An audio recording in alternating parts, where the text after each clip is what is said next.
विरोधी पक्षाचा आमदार किंवा खासदार म्हटल्यानंतर कशा त्यांच्या त्या मुठी आवडल्या जातात किंवा नाड्या आवडल्या जातात हे आपण वृत्तपत्रातून वाचतोय.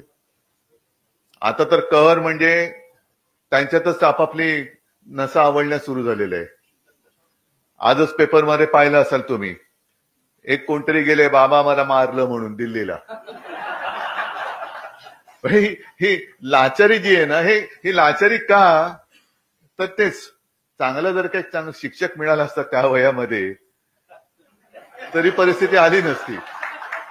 मागेही सांगितलं असेल की शिवसेना प्रमुखांना आणि माझ्या आजोबांना दोघांनाही शालेय शिक्षण पूर्ण नाही करता आलं.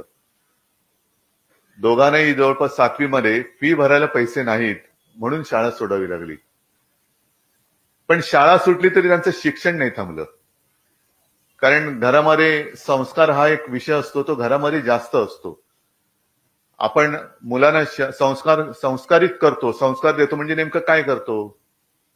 आई वडील आपल्या मुलांना संस्कार देतात म्हणजे काय करतायत की काय वह्या पुस्तकं पाटे घेऊन नाही बसत, तर स्वतःच्या वागणुकीतून एक आपण कसे वागतो तशी आपली मुलं वागत असतात. आणि मग घराणेशाही म्हणते ती तशीच, म्हणजे वडिलांनी एवढा घोटाळा केला तर मुलगा आणखी मोठा घोटाळा करणार. तर ह्या सगळ्या गोष्टी या संस्कारातून येतात.